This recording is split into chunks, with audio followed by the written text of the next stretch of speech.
हमारे व्यस्त जीवन में ईश्वर की आवाज़। हमारा यह जीवन एक तोहफा है ईश्वर के दिव्य जीवन का। हमारा यह जीवन एक मौका है अनंत जीवन से जुड़ने का और अनंत जीवन के अनुभव का। हमारी लंबी जिंदगी की कामना हम मनुष्य जाति की कई चाहतों में से एक चाहत है कि हम लंबी जिंदगी जीना चाहते हैं। इसे ही हम जिजीविषा कहते हैं। लंबी जिंदगी जी लेने के बाद भी व्यक्ति को संतुष्टि नहीं होती और मरने से पूर्व कई लोगों को ये लगता है, ये आभास होता है कि जिंदगी जीने की इच्छा पूरी नहीं हुई और लंबी जिंदगी मिलती तो अच्छा होता। हम इस बात को जानने का प्रयास करें कि इस जिंदगी के आगे क्या है और हमारी जिंदगी कब और कहाँ शुरू होती है और इस जिंदगी का परम उद्देश्य क्या है। 40A का 5वां रविवार 26 मार्च 2023। पहला पाठ नबी एजेकियल का ग्रंथ अध्याय 37 पद संख्याएँ 12 से 14 तक। दूसरा पाठ रोमियों के नाम संत पौलुस का पत्र अध्याय 8 पद संख्याएँ 8 से 11 तक और संत यूहन्ना का सुसमाचार अध्याय 11 पद संख्याएँ 1 से 45 तक। आज के पहले पाठ में नबी एजेकियल सूखी हड्डियों के दिव्य दृश्य की बात बताते हैं। ईश्वर के नबी संकेतों और प्रतीकों के द्वारा इस्राएलियों के निर्वासन के समय की स्थिति की बात बताते हैं कि 70 साल के निर्वासन के बाद उनकी गुलामी की दुर्दशा के कारण वे निर्जीव हो चुके हैं। उनकी हालत मुर्दे की हो गई है। लेकिन ईश्वर जो जीवन का स्रोत है, इस्राएली समुदाय से विशेष प्रेम करता है और वह उनको नया जीवन देने वाला है, उनका उद्धार होने वाला है। वे अपने देश वापस लौटाए जाएंगे।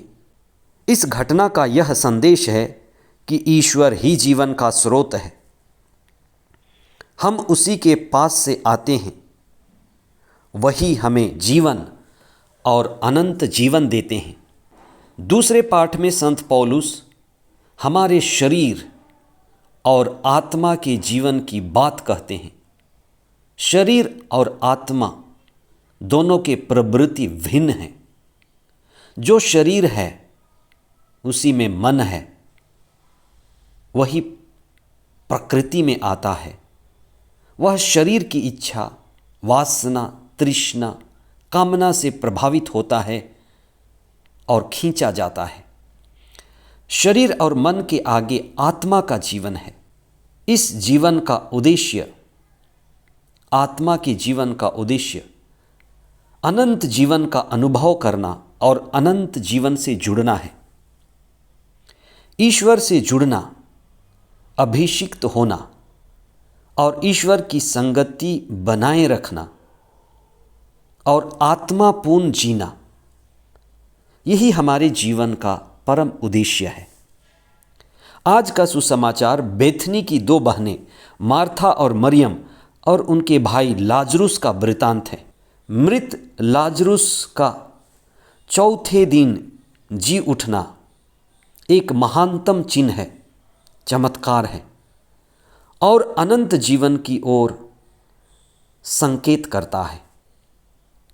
प्रभु ईसा का लाजरुस को 3 दिन की मृत्यु के बाद फिर से जिला देना ईसा की पहचान को भी उजागर करता है कि ईसा ईश्वर के पुत्र हैं।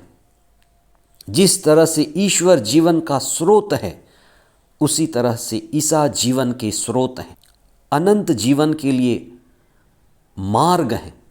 और ये लाजरुस के पुनरुत्थान की घटना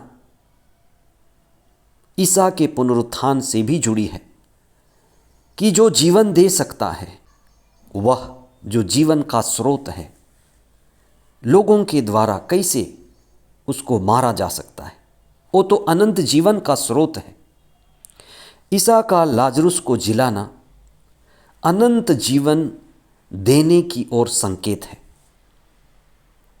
ईसा भी पिता ईश्वर की तरह इस संसार के स्रोत हैं, सभी जीवों के स्रोत हैं और मानव जीवन के स्रोत हैं। और ईसा जो हमें जीवन देने आए, अनंत जीवन देते हैं और ये बताते हैं कि इस जीवन के आगे भी जीवन है, इस दुनिया के आगे भी दुनिया है, जो ईश्वर से मिलने से शुरू होती है। हमारे इस जीवन की शुरुआत जन्म से नहीं होती और हमारे इस जीवन की अंतिम मृत्यु से नहीं होती। ये जीवन जन्म के आगे भी थी, ये जीवन मृत्यु के बाद भी रहेगी। इसीलिए ईसा का यह कहना कि मैं पुनरुत्थान और जीवन हूँ, ईश्वर के पुत्र होने का संकेत है और ईसा ही सत्य हैं और अनंत जीवन के मार्ग हैं। इसलिए प्रार्थना के द्वारा हम उनसे जुड़ते हैं, हम अपने विश्वास को मजबूत करते हैं और इस जीवन के आगे भी अनंत जीवन में प्रवेश करते हैं। इसलिए ईसा की शिक्षा, ईसा में हमारा विश्वास और ईसा से जुड़ना न केवल इस जीवन के लिए है, लेकिन विश्वास के साथ हंसते हंसते इस जीवन से आगे अनंत जीवन में प्रवेश करना है। इसलिए हर एक मसीही जो विश्वास करता है, उसके जीवन का कभी अंत नहीं है। प्रभु यीशु में ही विश्वास अनंत के दरवाजे में प्रवेश करना है। आमीन।